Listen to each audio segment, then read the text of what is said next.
Hi everyone, I am Josh. Welcome back to my channel. For today is my February Blackathon TBR.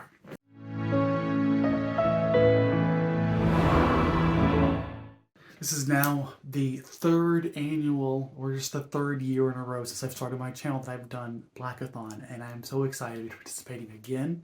This year I will be spending the entire month mostly reading Black authored books, but I am making an exception this year because I am reading one book that's for a readathon outside of Blackathon. But as far as what I'm participating for the Blackathon readathon, I don't plan on participating in any one group. Last year I think I tried for one specific group and maybe tried to touch on other groups. This year I've decided I don't want to be pressured in any one direction. So instead I'm just reading books that I want to read, and instead I'm going to try and participate in the week-long readathon. Now I'll be reading, like I said, all month long, but I've structured it in such a way, my TBR, such that the books that I'm most interested in talking about will hopefully be during that second or third week of February when the week-long readathon will be going on. Other than that, though, I won't be participating, like I said, in any one group. I think it's really fun to have those groups competitions, but generally speaking, I don't love focusing too much on any one genre. I'd rather just try to keep it a wide variety, especially since there are so many books that I want to read. Honestly, this year, I'm rambling so much, forgive me all. This year, because I knew I was going to be reading a book outside of Blackathon for a buddy read, I figured maybe I'll just spend part of my TBR towards Blackathon and then read other books outside of that. But then I went to pick up books that I want to read for Blackathon, and I realized there were too many books by Black authors that I want to read sooner rather than later. So it ended up yet again dominating most of my month. So I have some exciting books here. I tried to keep it varied. I think I touch in every single group a bit. The one genre I think I'm lacking here is classic. I definitely wanted to get to a classic, but I'm just not in the right headspace right now to try and touch a classic that can be pretty heavy, and I'm not sure I'm ready for that. So without further ado, without all the rambling, here's my TBR. First up is my Showdown Thurgood Marshall and the Supreme Court Nomination That Changed America by Will Haygood. Haygood, my apologies, author of The Butler. So this is one that I've been wanting to read for a while. It's been on my anti-racist TBR, which I know it's not strictly anti-racist, but it touches on prominent parts of history that relates to the civil rights movement, that is. And I'm excited finally getting to it. I don't know why I waited so long, but I was looking at my shelf, because I know I wanted to read at least one book from my anti-racist shelf, and this one was the one that was calling me the most. Because this is the only nonfiction book I have on my TBR. I wanted something that would touch in different areas that interest me. That is history, significant figures, biographies, things like that. Next up is a YA novel that, first let me tell you what it's called, I guess. Full Disclosure by Camryn Garrett. Not Carmen, sorry. Camryn Garrett. I picked this up because I remember, I don't remember that well. I just know that I heard about this author who was like 16 or 17 when she wrote her first book, and I thought, you know what, good for her. And then I went and pre-ordered it, or pre-ordered the paperback copy to try and support her. And now it's been on my TBR for a while, and I figure, why not give it a shot? I don't read a lot of YA, let alone YA romance, and I figured this would be a good opportunity to try and just dip my toes in the waters a bit. If you're interested, I guess what it's about. Simon is starting over at a new school. She's making real friends, making a name for herself as a student director of Rent, and making a play for Miles, the guy who makes her melt every time you walk into the room. The last thing she wants is for word to get out that she's HIV positive, because last time things got ugly. So I should mention that, like, obviously it's not just exploring something new. The premise here is also really quite fascinating. The type of rep that we're getting in here, and just that whole situation is, I'm actually really quite tingly to the thought of getting to explore that perspective. Giddy, I guess is the word I'm looking for. Next up, I wanted to read Nalo Hopkinson. I have basically all her books on my TBR now, and I read one of her short story collections at the end of 2020, I think it was, and I loved her ideas, but I wanted longer forms. So I'm really excited to delve into that.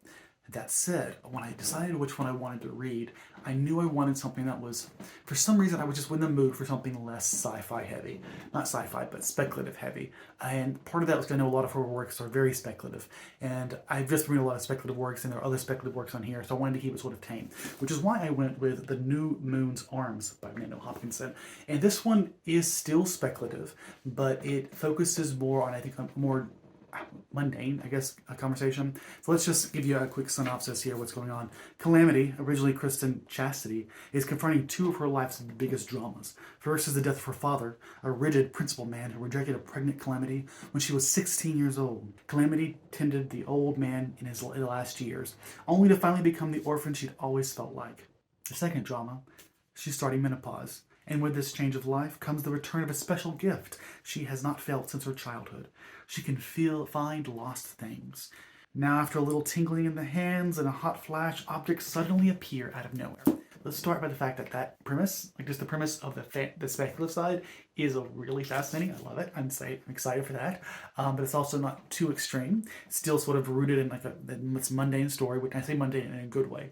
And that story itself is about a woman of a certain age maturing and going through menopause, which is obviously something that is not my perspective. Windows and mirrors, what I'm trying to say here.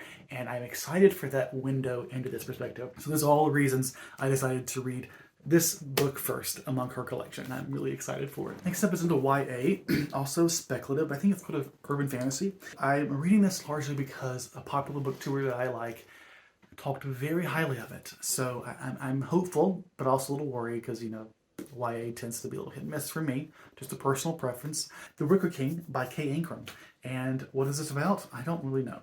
August and Jack have never lived in the same world. I swear to God, this is not a multiverse story. Now I'm going to be pissed. August is a misfit with a pyro streak, and Jack is a golden boy on the varsity rugby team. But their intense friendship goes way back. It's something they keep for themselves, and they rely on each other for survival. When Jack begins to see increasingly vivid hallucinations, August decides to help Jack the only way he knows how, by believing him, and believing in the fantasy kingdom that creeps into the edges of the real world. Jack leads August on a quest to fulfill a dark prophecy, and together they alienate everyone around them as they struggle with their sanity, free falling into a surreal fantasy that feels made for them. In the end, each one must choose his own truth. Oh, Davis Christ, these books are really hitting it for me. I've read this already, but man, it's like getting excited. I mean, I like that premise. I'm actually much more excited for this. I love fantasy. Like I love, fairy tale-esque stories. And I love that line of reality versus sanity.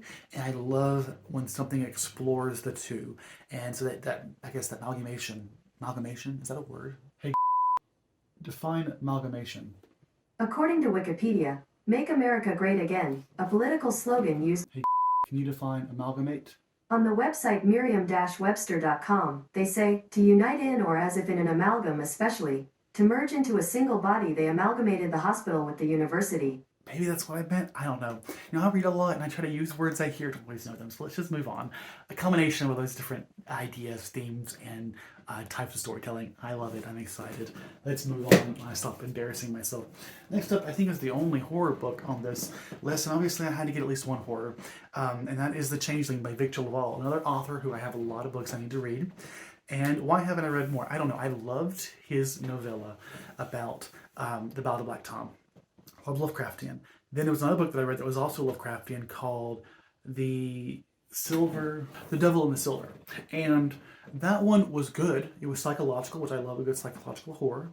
But it wasn't what I don't know, it was just very different than what I was expecting. It was psychological instead of being like a monster flick. For some reason I thought it was a monster flick. This one, I yet again think it's a monster flick, but I was so off about that one. Maybe I'm wrong about this one. If I had to guess, someone or something can change forms, and it's a monster, or maybe mistaken as a monster. I don't know. That's what I'm hoping for. This is one of those books I don't want to read the synopsis about. I'm happy going in blinded, and I'm looking forward to it.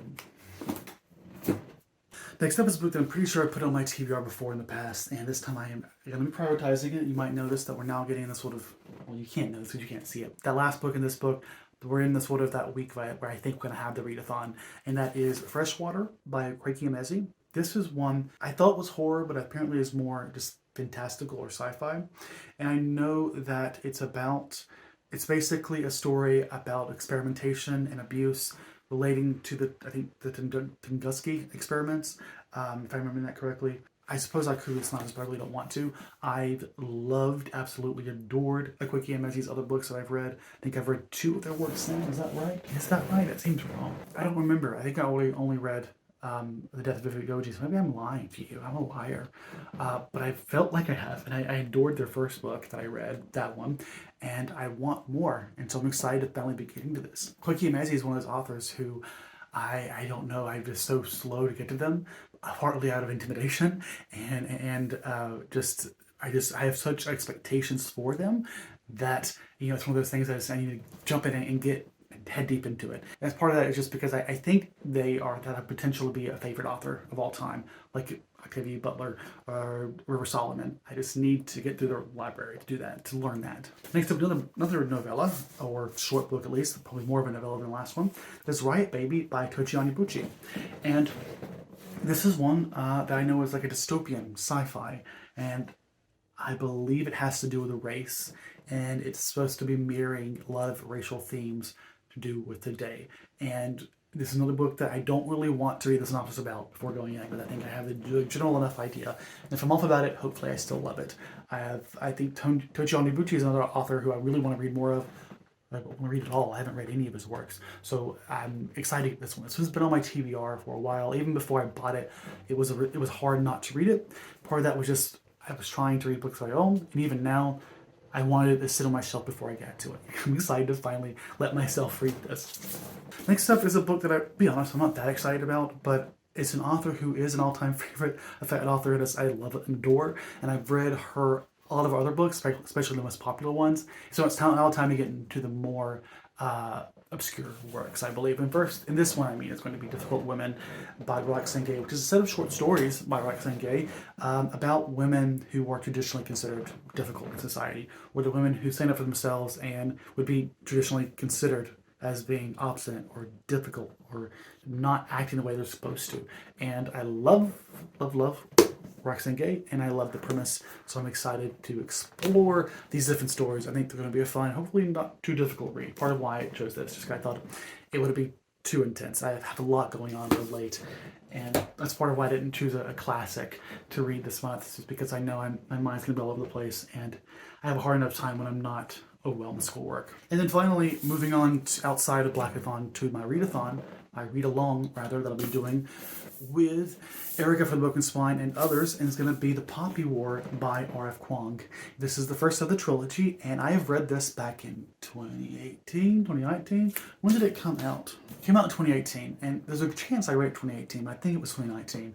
It was back when I really started getting into reading, before I even got it on BookTube. We even found BookTube, which I want to say was, I want to say mid 2019, but that's not the point. The point is I read it. I absolutely loved it. I haven't read it since the second one, or the third one, because it's one of those books that I waited too long. And now I have to reread it before I can really get to the next one if I really want to appreciate it. I do want to appreciate the next ones. I think this is the perfect story for me.